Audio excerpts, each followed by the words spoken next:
Hello everyone, स्वागत है आप सभी का हमारे YouTube channel Indian Ayurvedic doctor में। आज की जो क्लास है उसमें हम गायनेकोलॉजी के पार्ट सेकंड के बारे में डिस्कस करेंगे। गायनी के अंदर दो पार्ट थे, एक तो था पार्ट 1 और एक था पार्ट सेकंड। तो पार्ट फर्स्ट जो है वो हमारा कंप्लीट हो चुका है 50 नंबर का। अब हम पढ़ रहे हैं पार्ट सेकंड जो कि है 50 नंबर का। ठीक है, तो शुरू करते हैं पार्ट सेकंड आज से हम।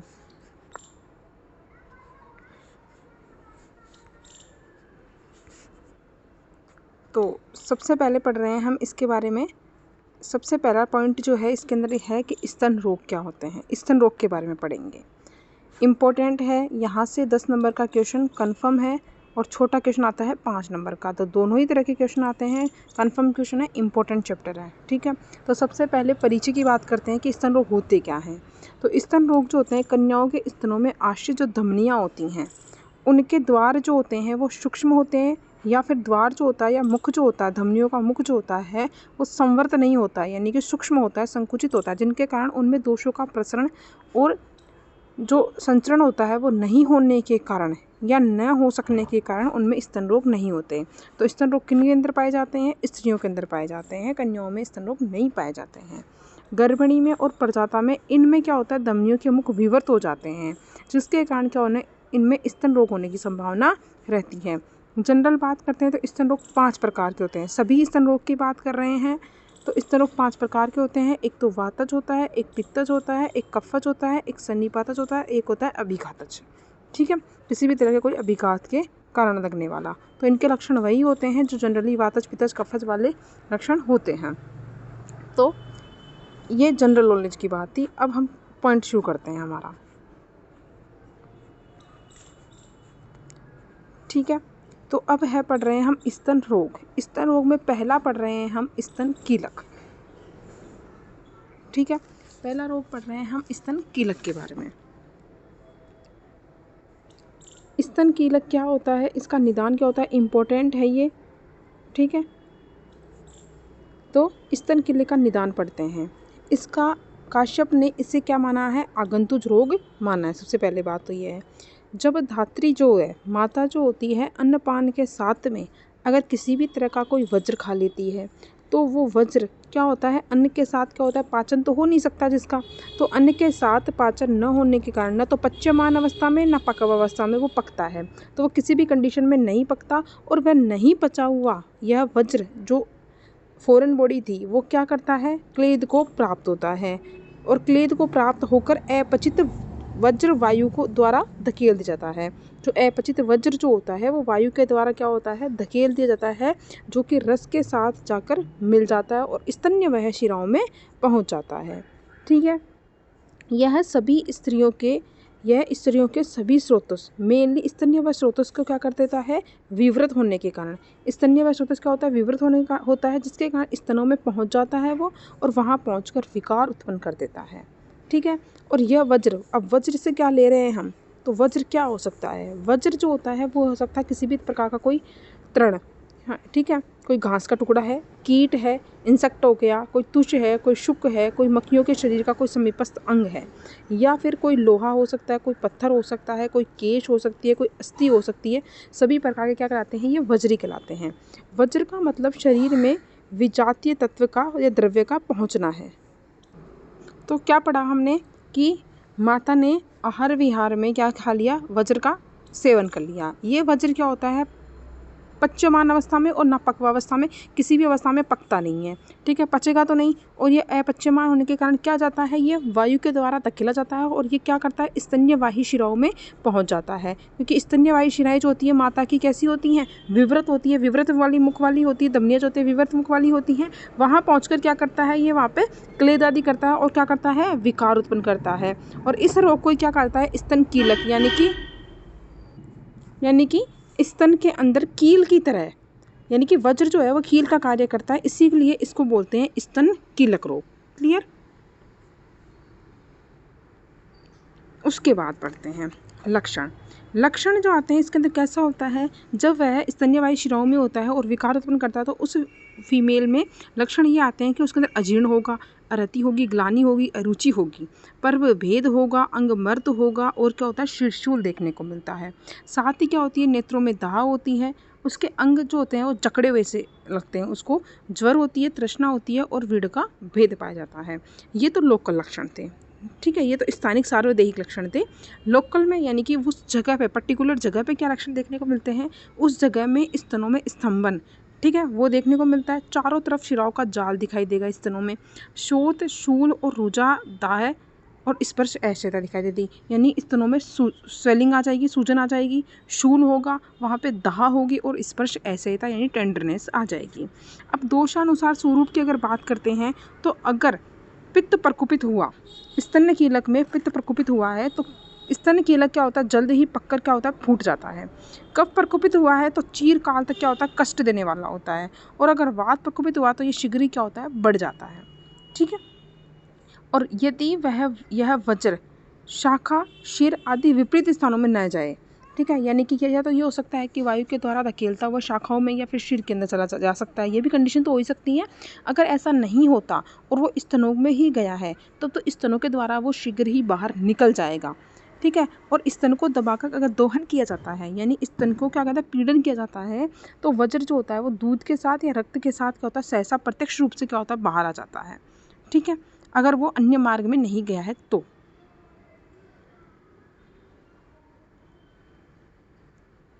नेक्स्ट, अब इसकी चिकित्सा की बात करते हैं। इसकी चिकित्सा इम्पोर्टेंट है, ठीक है।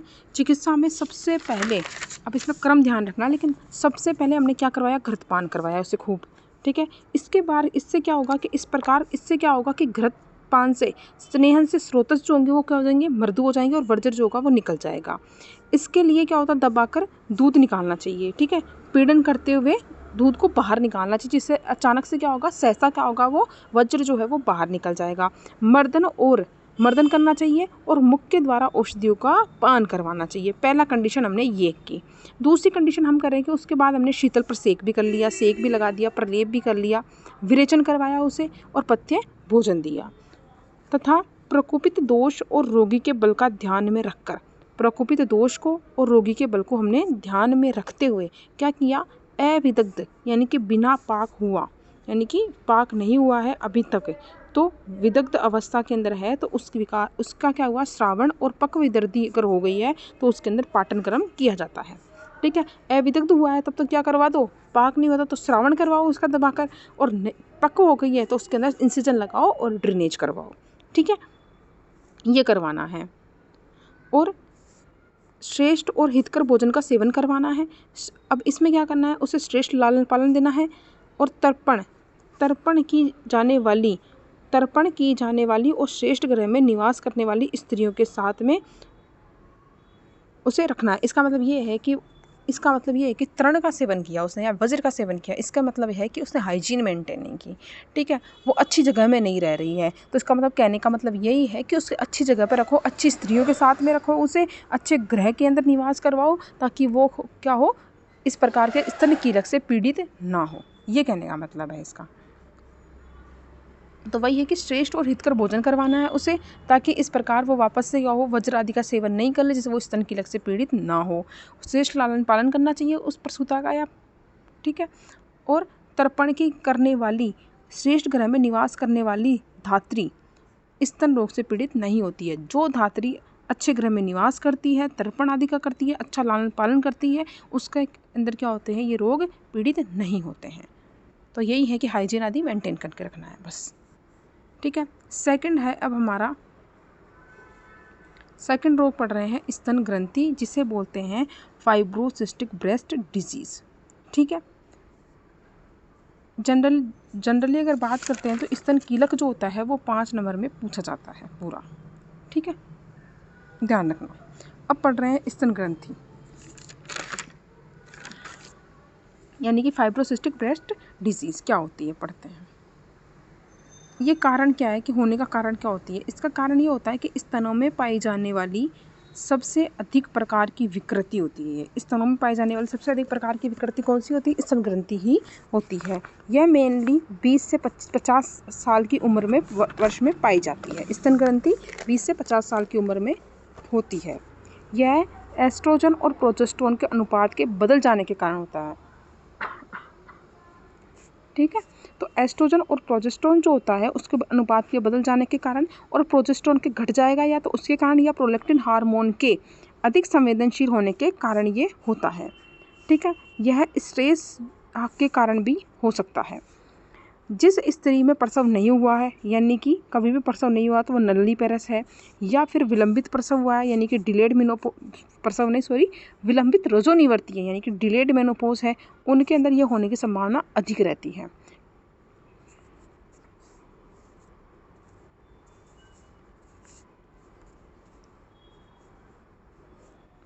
तो ये कितने प्रकार का होता है? ये 2 प्रकार की होती है, एक तो लोकलाइज्ड होती है, एक होती है डिफ्यूज्ड, यानी उसी स्थान में पाई जाएगी, एक होती है डिफ्यूज्ड।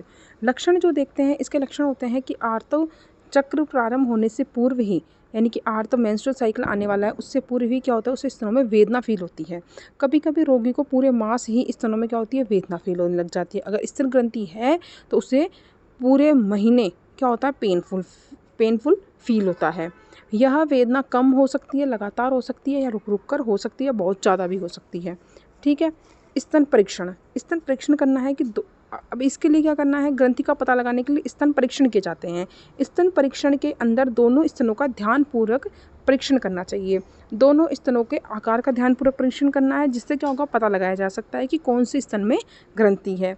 स्तनों को स्पर्श करके ग्रंथि का अनुभव करना, यानी कि जो सॉलिड मास होता है, ग्रंथि होती है, ठीक है, कठोर संरचना होती है एक, उसका क्या करना है, हमें अनुभव लगाना है। स्पर्शन के द्वारा परीक्षा करने के बाद इसमें छोटी गांठ क्षेत्र में, यानी कि नोडुलर एरिया, यानी कि जहाँ स्पर्श करते हैं ना, जो प्रेस करते हैं, तो एक हमें नोडुलर एरिया यानी कि छोटा सा ग्रंथि वाला एरिया दिखाई देता है, तो वो देखने को मिल सकता है। अगर ये भी नहीं तो मेमोग्राफी कराओ, यूएससी कराओ, या फिर एस्पायरेशन बायोस्कोपी, ठीक है, बायोप्सी करवाने पर या फिर ब्रेस्ट का एक्सरे करवाने पर पता लगाया जा सकता है। इसके बाद पढ़ते हैं हम स्तन ग्रंथि की चिकित्सा। स्तन ग्रंथि की चिकित्सा के अंदर क्या करना है, उसे सांत्वना देती है और निश्चित सांत्वना देनी है, आश्वासन चिकित्सा करनी है, और निश्चित अंतराल से क्या करना है, परीक्षण करवाना है। उचित आकार के वस्त्रों का प्रयोग करना, यानी कि ब्रेस्ट सपोर्ट वाले वस्त्रों का प्रयोग करवाना है।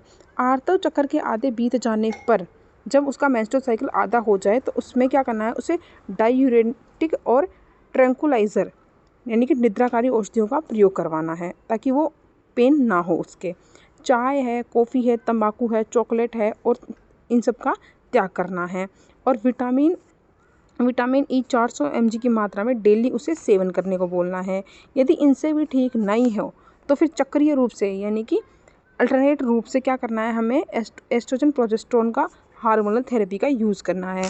और डेनाजोल देनी है 200 mg पर डे की मात्रा में, और ब्रोमोक्रिप्टिन देना है 2.5 से 5 mg की मात्रा में।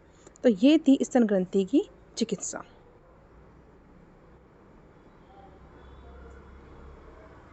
नेक्स्ट है स्तन विद्रथी।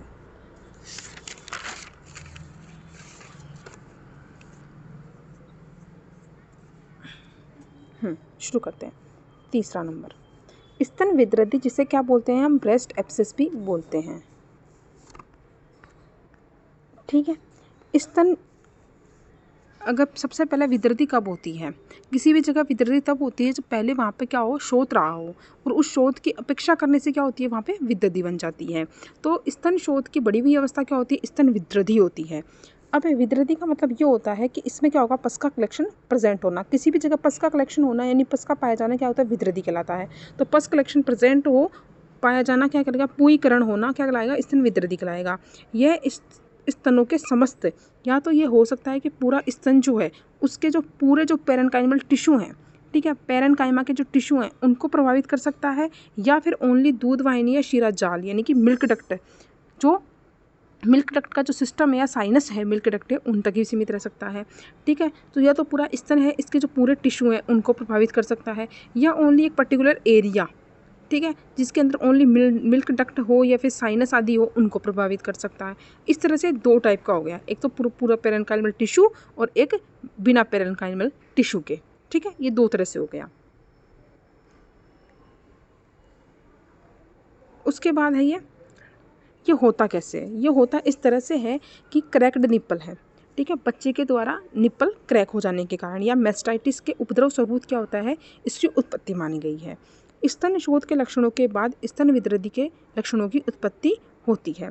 अब इसके निदान की बात करते हैं। निदान ये है इसका, स्तन अतिपूर्ण होने से, ठीक है, स्तन जो थे ब्रेस्ट फीडिंग नहीं करवाने के कारण स्तन के अतिपूर्ण होने से, या फिर निप्पल जो था उसके क्रैक हो जाने के कारण, या मैस्टाइटिस था पहले, या फिर निप्पल पर या स्तन पर क्या कर दिया, शिशु का सिर या हाथ की चोट लग गई तो उसके कारण वहाँ पे क्या हो सकता है, विदृद्धि बन सकती है। पहले शोथ हो गया, ट्रीटमेंट नहीं करवाया तो विदृद्धि बन गई, और शिशु की टीथ के द्वारा वहाँ पर क्रैक हो जाने का, क्षत हो जाने के कारण हो सकता है। तो यही है कि इसकी भेद जो है वो रोग की तीव्रता के आधार पर 2 भेद किए गए हैं इसके। अब इसके अलग अलग भेद हैं। तो सबसे पहले हम भेद पढ़ रहे हैं रोग की तीव्रता के आधार पर, ठीक है। रोग की तीव्रता के आधार पर यह है कि एक्यूट हो सकता है या क्रॉनिक हो सकता है, यानी कि अभी अभी हुआ है या फिर काफ़ी टाइम से है, तो उसके अकॉर्डिंग। स्थान भेद से एक तो स्तनोपरि को बोलते हैं कि सुपरफिशियल एब्सिस, ठीक है। सुपरफिशियल एब्सिस का मतलब ये होता है कि एक तो कोई भी प्रकार का ये ब्रेस्ट होता है, ठीक है, ये ब्रेस्ट होता है, तो त्वचा के नीचे और स्तनों की ऊपरी उतान धातुओं के बीच में, स्तनों की जो त्वचा है ये तो ये, और स्तन की जो ऊपर वाली ये चीज़ धातु है यहाँ तक ही है, तो स्तन के ऊपर है ये, ठीक है। समझ रहे हो ना मेरी बात, वापस बनाओ, ठीक है। तो ये स्तन हो गया, ठीक है। तो त्वचा के ऊपर, तो ये स्तन की जो त्वचा है उसके ऊपर, तो स्तन की त्वचा है इसके ऊपर, और इसके ऊपर वाली जो धातुएं हैं स्तन की ऊपर, इन दोनों के बीच जो होता है ना, तो ये जो एरिया होगा ना, इसको बोलते हैं स्तनोपरि विदृद्धि। इस एरिया में जो विदृद्धि होगी ना वो होगी स्तनोपरि विदृद्धि, ठीक है। उसके बाद नेक्स्ट है स्तनोमध्य होता है इंट्रामेमरी एब्सिस। इंट्रामेमरी का मतलब होता है कि त्वचा के नीचे, ठीक है, और दूध उत्पादक ग्रंथि हो, यानी कि मिल्क डक्ट जो ग्लैंड जो है उनके बीच में, तो ये हो गई त्वचा, और ठीक है, और यहाँ हो रही है मिल्क ग्लैंड पाई जा रही है, तो इनके बीच में, तो थोड़ा डीपर चला गया ना, मध्य में आ गई ना ये बिल्कुल संरचना, तो इन एरिया में जो होगी वो होगी स्तनोमध्य। फिर आती है स्तनोअध्य। स्तनोअध्य का मतलब होता है रिट्रोमेमरी एब्सिस। इसका मतलब ये है कि विदृद्धि जो होगी, अब वो हमेशा स्तन कहाँ लगा होता है, वक्ष प्रदेश की मांस जो पेशियाँ होती हैं, जो रिप्स होती हैं, ठीक है, उनके अंदर ही तो लगा होता है पेशियाँ, जो रिप्स होती है उसके ऊपर जो पेशियाँ होती हैं उनके ऊपर तो लगा हुआ होता है मांसपेशियाँ होती हैं, तो इनके यानी इन पेशियों के मध्य, वक्ष की पेशियों और स्तन के मध्य,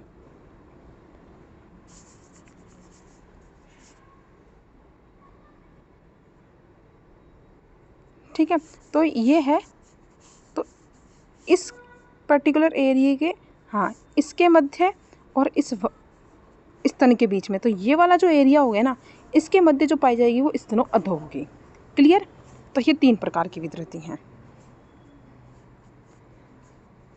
अब आती है क्षीरवाहिनी ग्रंथि। क्षीरवाहिनी ग्रंथि का मतलब होता है गैलेक्टोसील, यानी किसी दूध वाहिनी स्रोत में क्या हो गया, अवरोध हो गया, उसके कारण क्या हो गई, उसमें ग्रंथि बन गई, यानी कि दूध वाहिनी मतलब कि मिल्क डक्ट थी कोई, उसके अंदर क्या हुआ, दूध का अवरोध हो गया, ठीक है, मिल्क पूरी तरह से बाहर निकल पाया, तो वो जो मिल्क था वो अवरोध हो गया, जिसके कारण क्या हो गई, वहाँ पे ग्लैंड बन गई, जिसमें केवल दूध भरा हुआ रहता है, और स्तन शोथ के कारण अब वहाँ पे क्या होगा, स्तन शोथ होगा, जिसके कारण वहाँ पे पूय और रक्त भी उसमें हो जाता है। क्लियर। फिर आता है स्तन आधिक्य। 5वां टाइप है स्तन आधिक्य, जिसे गैलेक्टोरिया बोलते हैं, ठीक है, अत्यधिक मात्रा में स्राव होना, गैलेक्टोरिया हो गया, ठीक है। अब रोग की अवस्था, तीसरा है रोग की अवस्था के आधार पर। रोग की अवस्था के आधार पर एक तो प्रसूतावस्था में हो सकती है, या फिर प्रसूतावस्था के अतिरिक्त काल में भी हो सकती है। प्रसूतावस्था का मतलब है कि जिसके परप्यूरियल पीरियड चल रहा है उस अवस्था में, या फिर प्रसूता अवस्था के, यानी कि अभी परप्यूरियल पीरियड नहीं चल रहा उसका, नॉन परप्यूरियम पीरियड है, परप्यूरियम पीरियड के अलावा जो पीरियड होता है उसमें हो गई, तो उससे बोलते हैं नॉन परप्यूरियल पीरियड, ठीक है। दोष के अकॉर्डिंग ये 5 प्रकार की होती है, हम पढ़ के आएंगे, वातज, पित्तज, कफज, अनिपातज और अभिघातजन्य, ठीक है। फिर आती है सिम्टम की बात। सिम्टम जो होती हैं, प्रारंभ में तीव्र स्तन्य शोथ होता है, और अंत तक क्या होती है, पूय की उत्पत्ति हो जाती है और विदृद्धि बन जाती है, ठीक है। इसमें क्या होता है, टेम्परेचर बढ़ा हुआ रहता है, और रोगी का टेम्परेचर बढ़ा हुआ रहेगा, पल्स की गति जो होगी वो बढ़ी हुई रहेगी। लक्षण जो होते हैं इसके 2 भाग में पाए जाते हैं। पहले स्थानिक लक्षण देखते हैं। स्थानिक लक्षण जो होंगे उसके अंदर क्या होगी, ब्रेस्ट के अंदर दाह होगी, वेदना होगी, स्पर्श में असहजता होगी और सूजन पाई जाएगी। यह विदृधि में अगर विदृधि जो है उसके अंदर पस गहरी नहीं है, बिल्कुल डीपर नहीं है, तो पूय तरंग जो होगी वो स्पष्ट प्रतीक होगी, यानी कि पूय यानी कि पस की जो तरंग होगी, जो वेव बनेगी वो स्पष्टली क्लियरली दिखेगी। यदि पस जो है वो गहरी है तो पूय तरंग नहीं बनती है। शोथ के लक्षण जैसे कि रेडनेस होना, ये तो शोथ के लक्षण अपन सब पढ़ के आए हैं पैथोलॉजी के अंदर सेकेंड ईयर में, कि रेडनेस होती है, स्वेलिंग होना, टेम्परेचर बढ़ना, पेन होना, ये शोथ के लक्षण होते हैं, वो सभी पाए जाएंगे। और क्या होगी, टेंडरनेस होगी और वहाँ पे हार्डनेस होगी। ठीक है,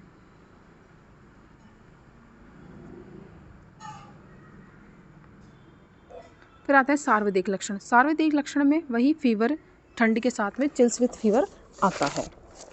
उसके बाद आता है चिकित्सा। चिकित्सा जो होती है, स्तनों पर चोट या विघात से किसी भी प्रकार से कोई चोट ना लगे।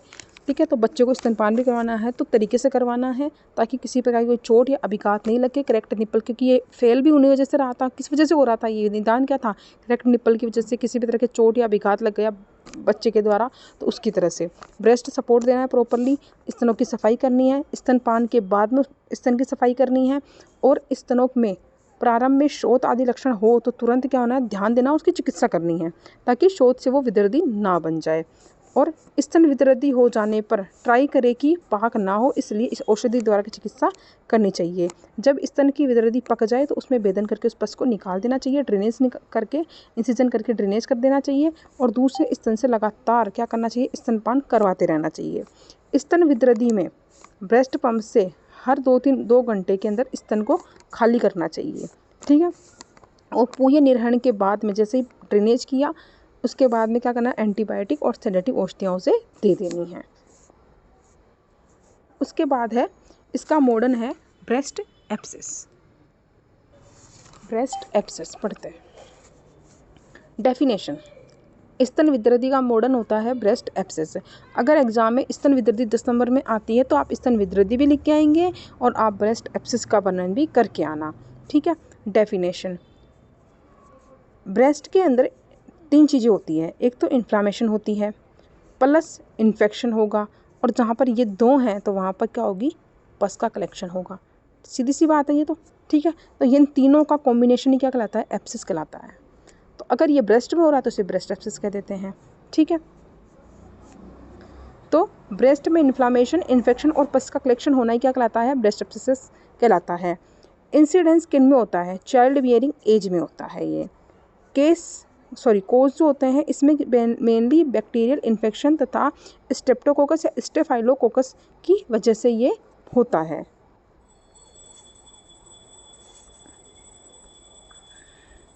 यह स्तनपान के दौरान निप्पल के द्वारा बॉडी में क्या होते हैं, जाते हैं। जो ये स्ट्रेप्टोकोकस स्टेफाइलोकोकस जीवाणु थे, ये क्रैक्ड निप्पल था, उसकी वजह से क्या होता है, ये बॉडी में एंटर करते हैं, और यह क्रैक्ड निप्पल के द्वारा इजीली ब्रेस्ट में जाकर वहाँ पे सूजन यानी कि इन्फ्लामेशन और पस का कलेक्शन करते हुए एब्सेस को फॉर्मेशन कर देते हैं। क्रैक्ड निप्पल होने का कारण क्या है, एक तो गलत तरीके से स्तनपान कराना, यानी कि पोजीशन सही नहीं रखना बच्चे की, उस वजह से, या फिर इन्वर्टेड या फ्लैट निप्पल का होना, या फिर ओरल ट्रैश यानी कि दांतों के द्वारा क्षत होना, ओरल ट्रैश होना बाय बेबी, या फिर हाइजीन मेंटेन नहीं रखना, जिसके कारण क्या होता है, क्रैक्ड निप्पल का कारण होता है। फिर आता है सिम्टम वही होगा कि रेडनेस होगी, तो वहाँ पर टेम्परेचर बढ़ेगा और यानी कि गर्म, वो एरिया गर्म होता है, स्वेलिंग होगी, टेंडरनेस होगी, पेन होगा, एनलार्जमेंट होगा। ठीक है, स्वेलिंग आती है तो क्या होता है, एनलार्जमेंट होता है, और शार्प पेन होता है। ठीक है, उसके दौरान क्या होता है, शार्प पेन होता है। उसके बाद है इसके बचाव के उपाय यही है कि करेक्ट निप्पल होने से रोकना है, निप्पल की सफाई करनी है, ब्रेस्ट को सपोर्ट देना है, या फिर ड्राइंग से बचने के लिए ड्राइंग क्रीम का उपयोग करना है, और उचित पोजीशन के अंदर क्या करना है, बच्चे को स्तनपान करवाना है। ट्रीटमेंट में है कि स्मॉल ब्रेस्ट एब्सेस अगर है तो उसे नीडल से क्या करना है, उस पस को निकाल लेना है बाहर, और अगर लार्ज ब्रेस्ट एब्सेस है तो इंसिजन लगा के पस का ड्रेनेज करवा देना है। क्लियर।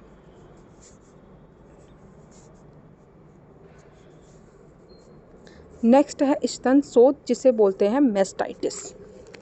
ठीक है, यह जो मेस्टाइटिस स्तन शोथ वही स्तन विदृधि की पहले वाली अवस्था होती है, वो है ये। ठीक है, यह प्रसूता यानी कि स्तनपान कराने वाली स्त्रियों में तो 2 से 5% मिलता है, और अप्रसूताओं में 1% चांसेस होते हैं इसके। निदान या फिर जीवाणु कौन से होते हैं इसके अंदर? स्टेफाइलोकोकस है और स्टेफाइलोकोकस एपिडर्मिडिस है और स्ट्रेप्टोकोकाइस है। तो इसके जीवाणु कौन कौन से हैं? स्ट्रेप्टोकोकस, स्टेफाइलोकोकस, स्टेफाइलोकोकस एयूरियस हो गया। ठीक है, अब है कि संक्रमण फैलने के प्रकार कि किस तरह से संक्रमण फैलता है।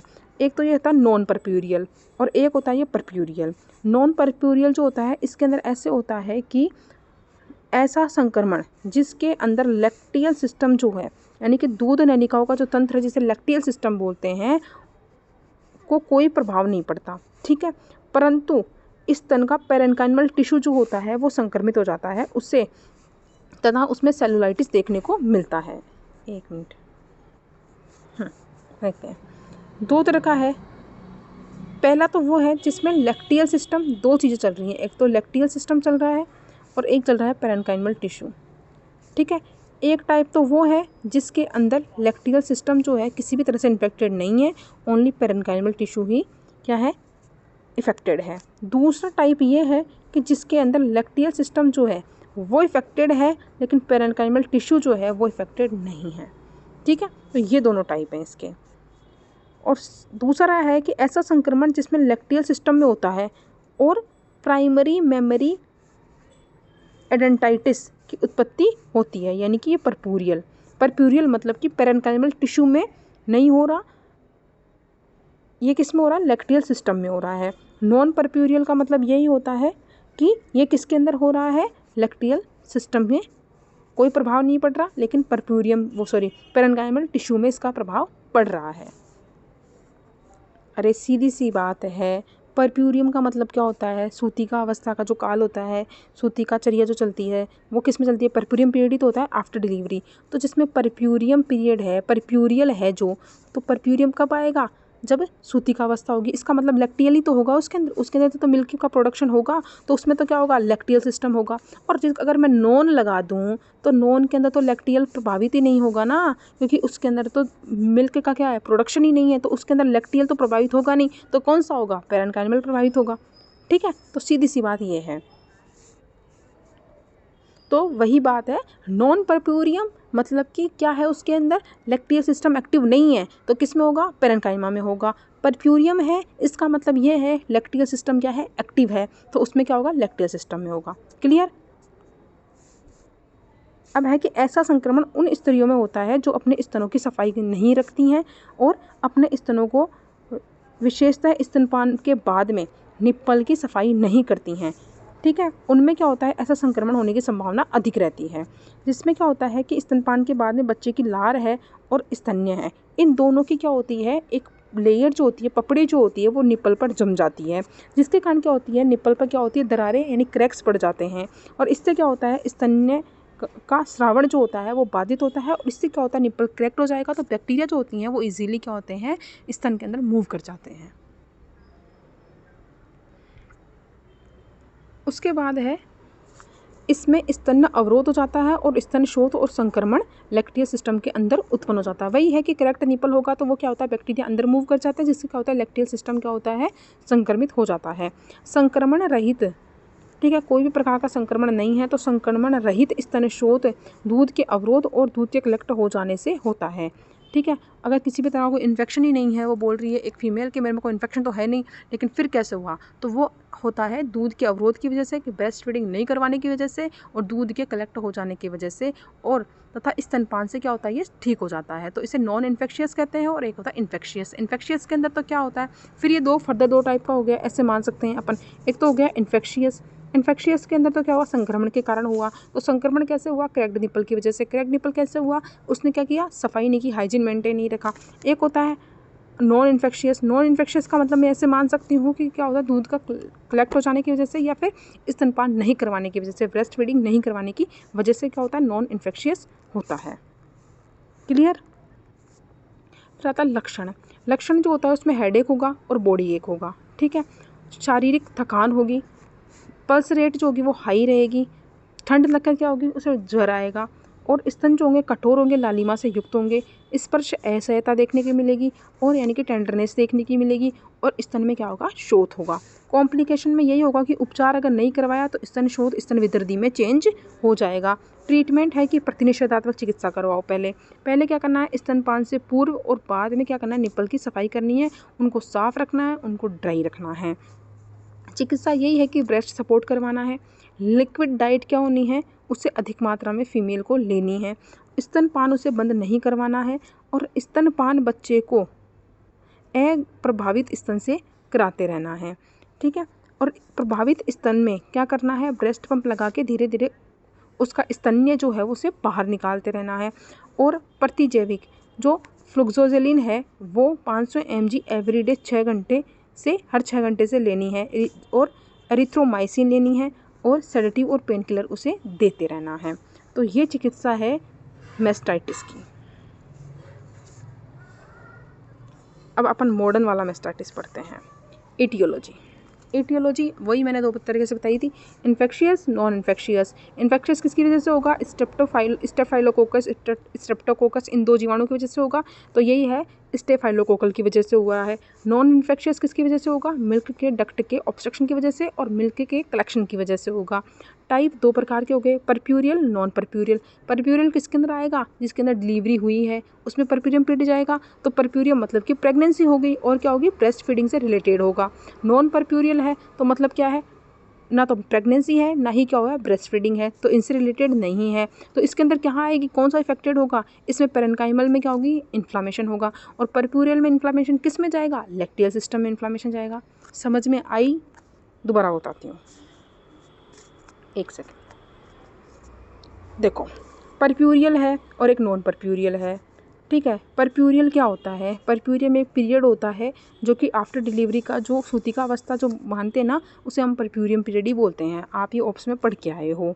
ठीक है, तो परप्यूरियल पीरियड किन के अंदर आएगा, सूतिका अवस्था में आएगा। इसका मतलब ये परप्यूरियम है, इसका मतलब क्या, उसमें डिलीवरी हुई है, तो इसका मतलब प्रेगनेंसी मान सकती हूँ कि पहले प्रेगनेंसी हुई होगी और उनमें क्या होगा, ब्रेस्ट फीडिंग भी करवाएगी वो फीमेल। अब ठीक है, तो वही है कि परप्यूरियम है मतलब प्रेगनेंसी और ब्रेस्ट फीडिंग है। ठीक है, नॉन परप्यूरियम है, इसका मतलब ना प्रेगनेंसी है ना ही ब्रेस्ट फीडिंग है। क्लियर। परप्यूरियम है, इसका मतलब क्या है, लैक्टियल सिस्टम क्या है, एक्टिव है और पेरेन्काइमल टिश्यू भी है, लेकिन मेनली इन्फेक्शन का सोर्स क्या होगा, लैक्टियल सिस्टम होगा। नॉन परप्यूरियम है, इसका मतलब लैक्टियल सिस्टम तो क्या है, अभी एक्टिव है नहीं, तो उसमें तो इन्फेक्शन का सोर्स है ही नहीं।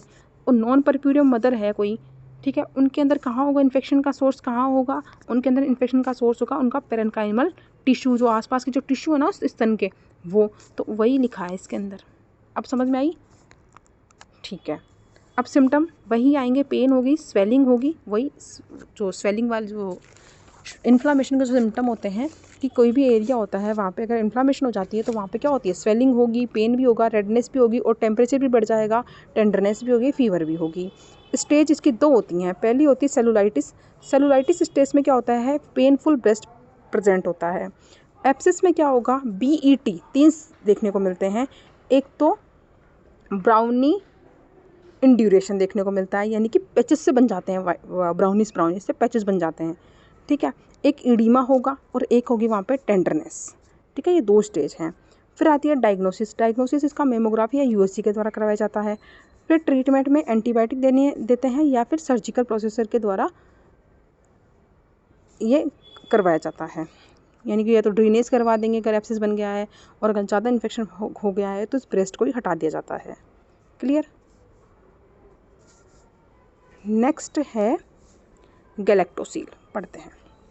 गैलेक्टोसील का मतलब ये आता है, ये वैसे 2 नंबर में डेफिनेशन आती है इसके, बड़ा क्वेश्चन नहीं आता इसका। गैलेक्टोसील का मतलब ये होता है कि लैक्टियल सिस्ट या फिर मिल्क सिस्ट कब बनती है, गांठ कब बनती है, एक ग्रंथि कब बनती है, जब मिल्क का ऑब्स्ट्रक्शन होता है, तो ये वही है। इसे लैक्टियल सिस्ट बोल लो या फिर मिल्क सिस्ट बोल लो, एक ही बात है।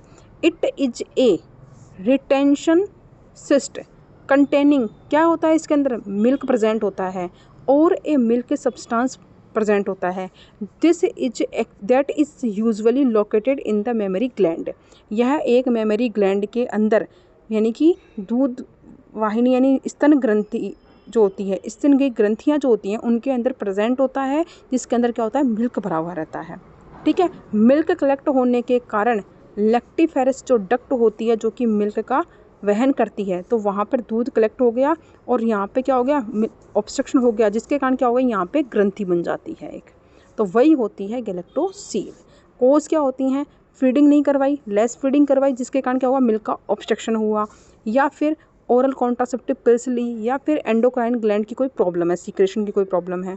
ठीक है, सिम्टम यही होते हैं कि ब्रेस्ट पर प्रेशर डालने पे क्या होती है, वहाँ पे लंप फॉर्मेशन होता है, फीलिंग ड्यूरिंग ब्रेस्ट फीडिंग जब वो फीमेल कराती है तो उसे लंप के फॉर्मेशन की अनुभूति होती है, पेन होता है, डिस्कम्फर्ट होता है, फीवर होता है। इन्वेस्टिगेशन में मेमोग्राफी करवानी है, यूएसजी करवानी है। ट्रीटमेंट इसका यही है जो कि सिस्ट का ट्रीटमेंट होता है, मसाज करनी है, ड्रग्स देनी है और सेडेटिव्स देनी है। ठीक है, तो ये है गैलेक्टोसील। तो ये था स्तन रोग, बाकी पढ़ते हैं नेक्स्ट क्लास में। ओके, धन्यवाद।